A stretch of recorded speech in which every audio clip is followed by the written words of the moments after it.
现在感觉怎么变得更哀一点的感觉是吗？那5年前19岁，热情直接、纯真善良、可爱，对，完美。没东西，是一个空的书包，空的，对，有什么需要的道具到时候再放进去。一个让你还原一下形神他的一个动耳神功。现在还当下就能来监狱里面被喂土豆那个，那场就是大家讨论也特别多，土豆还挺好吃，还挺好吃啊，真香！哎呀。腾讯视频出戏的朋友们，大家好，我是夏之光。那你现在有看到《江城鬼事》比较印象深刻的评论或者弹幕吗？有说那个掐我脖子那一段。对，那你自己最难忘的一个案子是什么呢？我最难忘的可能就是最后的夜神会吧，把我父亲翻出来的，还有炸弹狂人，然后因为在水里面这个游泳那当时还记得拍摄的一些幕后吗？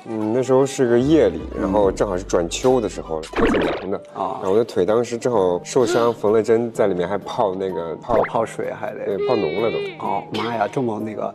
这部戏其实是3年前拍的嘛，就是现在再回看这3年前拍的戏有什么感受呢？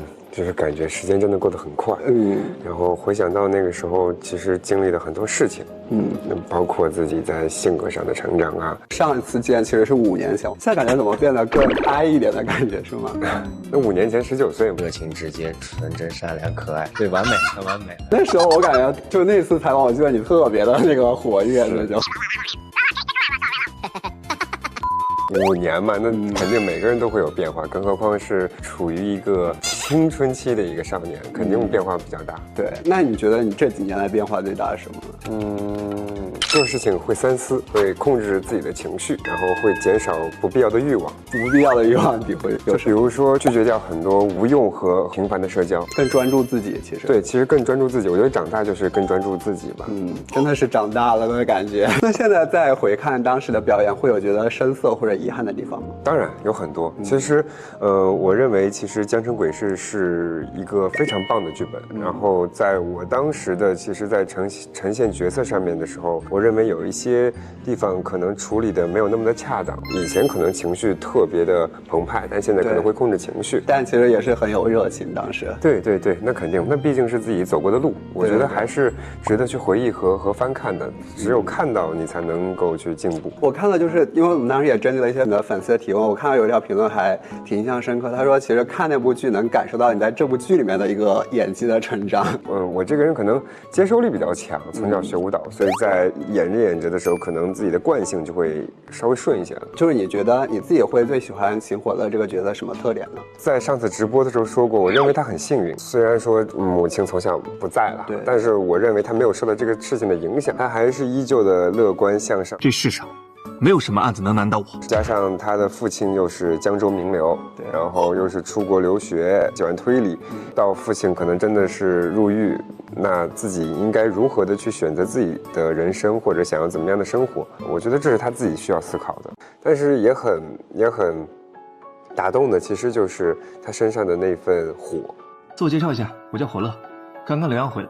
他的无畏，他的自信，这其实是当下对于我来说是没有办法去触碰到的一个方向。可能曾经的自己会有，但其实在随着年龄的增长、阅历的增加，这方面的东西它逐渐的就会变得收敛。你觉得是原来其实自己会有一些这方面，但现在其实我觉得可能大部分的年轻人在自己非常非常年轻的时候都会有这样子的一个朝气，但其实长大之后你就会想到其实很多事情需要承担后果，所以不管是别人的后果还是自己的后果，老是求放过。我感觉你真的长大成熟了。就是和那个以前就感觉完全很不一样的感觉。这个戏里面其实有挑战一些那个变态那个凶手的那种戏份嘛。我要还以颜色，我要他们付出悲痛的代价。惧怕我，记住我。有演过瘾了吗？这次？希望以现在的心境再一次碰到这样子的情境和角色吧，因为那个时候相对来说，没有往过瘾方面去想，因为更多的其实是如何把这场戏演完。对，现在的话应该会去很过瘾的演。你那个下一个角色，那个就是我们那个九重死，感觉你们那个角色也挺那个，也是比较疯批的一个角色，只能尽量的在每一场戏，把自己和这个角色发挥到最大吧。那你会比如说会期盼想演一些那个什么类型的角色，或者那个剧作品那种？我其实你说疯一点的，或者是那种坏一点的，其实我肯定是想演，对。但是在当下24岁马上25岁的这个年龄段，其实好像到现在除了拜班，就没有演过一些情感戏。